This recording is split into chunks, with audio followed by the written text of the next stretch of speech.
Okay, we're going to try something a little new here and do an audio-only episode where I answer your questions. I figure I can get a lot of questions answered that way, and you can get some work done in the shop while you listen to the smooth baritone of my voice. So this will basically operate like a podcast. I listen to a lot of podcasts while I'm working in the shop, and I know that's a great way to get some work done and learn something new. So we'll see how this goes, and let's get to the first question. This question comes from Mohan. In India, teak wood is available easily in variety and also a price-friendly option as compared to other imported woods. Kindly let me know if we can use teak as a guitar wood. If not, why? Well, Mohan, there's a good reason you don't hear of teak being used in the guitar industry. I've never used teak myself, but by all accounts, it would seem to be a terrible wood for acoustic guitar building. It's oily, it's dense, it's hard on your tools, and it has really big pores. Teak, as you may know, is a popular boat building wood, and this is because it's very rot resistant, but this means also that it's very oily. From what I've heard, it's actually more oily than even ebony or rosewood, and even those woods can be somewhat problematic when you're gluing up joints. There's usually a adherence problem with the glue if you don't prepare the wood properly. Now that problem is pretty minimal on woods like ebony and rosewood, although you should still clean the surfaces properly before gluing them. But with teak, again, I haven't used it, but it being more oily than rosewood and ebony, well, then you just have more preparation problems to worry about. And teak is also very, very dense, and so it's very, very hard on your tools. And it sounds to me like you're trying to save money. That's why you're looking at locally sourced wood around you, like teak, which is great. I think that's a great thing to do. You should probably look around and maybe you can find some other locally sourced wood. But I think going down the route of trying to save money by using teak, you're going to find that you're actually going to probably be spending more money in just sheer labor costs and in the damage to your tools because it's so hard on tools. There's definitely a hidden cost there when it comes to maintaining tools and their workability. I also mentioned that teak has really big pores. Why does that matter? That matters because when you're applying a finish, you have to fill those pores, and so it's just another reason why this wood, I think, is going to be a big pain in the butt for you. It's not easy to fill pores. It takes time, so there's another added labor cost, or really just, when I say labor cost, I mean another strain on your time as far as the amount of labor you have to put into a particular wood. And for all of that difficulty, it seems that there's no evidence that this is a tone wood or a wood that's going to sound good when you use it for back and sides.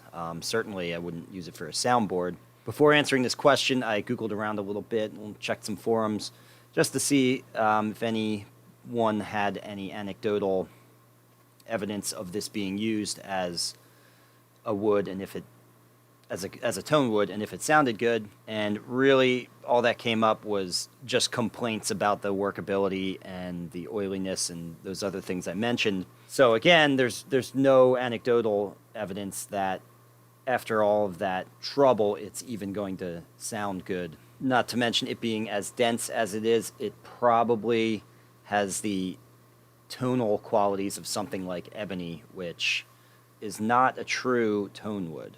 So I hate to be the crusher of dreams, but I'm going to say don't do it. I would try to find some other ways to save money or to source things locally. There may even be other abundant, more suitable options just right at your fingertips there. So just take a look around, see what you find. Okay, and this question is from the members forum in the online guitar building school. It comes from Levent. Levent writes, I am planning to buy a quality number 5 jackplane. I found one on Lee Nielsen Toolworks. They sell it with different frog options. I don't know which angle would be the best. Does anyone have any thoughts about this? So first of all, good on you for going for quality in your hand plane. Hand planes are definitely, probably more than anything else, the category of tools where your money really goes a long way. I'd say the same thing about bandsaws. You want to put good money into the bandsaw model that you buy, and likewise with hand planes. Lee Nielsen is an excellent brand, so I don't see any problems there. And the short answer is that I would just go with the standard angle jack plane, because that is truly going to be, as the name of the plane suggests, a jack of all trades. It's going to work well for jointing the plates, but it's also going to work well for other situations where you're either thicknessing with a plane or beveling edges. It's just a good all-around angle, which is why it's the most popular. The only jack plane that I have is a 45-degree standard angle jack plane, but for my block planes, I have some alternate angles, and the only thing that I've really noticed about it, there's not a big difference between the variety of bedding angles that you can get as far as the results that they give. But I have noticed in certain difficult situations, like say I'm planing an ebony face or something like that, sometimes I'll be using one angle of block plane and it won't be cutting well or at all, and then I'll switch to either the higher standard angle or down to the low angle plane, and suddenly it will be carving well. At least in my experience, I actually haven't noticed any specific situation where one angle performs better than the other. I've just noticed that sometimes switching between the planes tends to solve the problem. It's kind of funny. You would expect a certain type of grain, say end grain or something like that, to be worked better by either the low angle or the high angle, but I've had success with both types of planes, with seemingly no rhyme or reason as to why one's working better than the other. So I know that's not a great answer. That's more of an anecdotal answer about what my experience with a variety of bedding angles has been. So if anybody else in the members forum has different experiences with that, I'd love to hear it. Either way, those other angled planes are really specialty planes, and when you're just starting out with building up your tool base, you want to just get those standard angled planes. All right, and Sergeant B.F. Gunner asks, have you experimented with solid Katalox necks? Wondering how it compares strength and stability-wise versus solid rosewood. Thanks. So yeah, I have not tried Katalox as a neck. It would be a really dense, heavy neck, which actually a heavy, dense neck should be good for sustain. But just having worked with Katalox with fretboards and bridges, it is incredibly hard to work, dense, hard on your tools, just a tough frickin' material. And carving a neck through that stuff, man, that's going to be some just brutal work. But it could make for a cool neck. So what I'm going to do here is I'm popping over to wood-database.com whenever I'm kind of looking ahead at certain woods that I haven't really tried in certain situations yet. I'll go onto this website, wood-database.com, and it's a really great site for comparing the many properties of woods. Janka hardness, elastic modulus, the tree size, which is great because getting the diameter of the trunk just tells you whether or not you're even going to be able to get planks wide enough to accommodate, say, guitar plates or whatever you're using it for. But anyway, let's go take a look at this right now, and I can see if Katalox compares favorably or not to East Indian rosewood. So I'm looking at Katalox, and of course the Janka hardness is just off the frickin' charts, 3,660 pounds. Modulus of elasticity is 3,715,000, which is almost three times greater than East Indian rosewood, which is 1,668,000 foot-pounds per square inch. Which, when we're talking about the strength of a neck, which is what you asked about, that's the first thing I look at, is that modulus of elasticity, which basically tells you at what point, how much stress has to be put on this piece of wood before it will deform permanently. There's a certain amount of spring back that wood has, its ability to recover from stress. That's the elastic modulus. And so it's great in that regard. It's better than East Indian rosewood.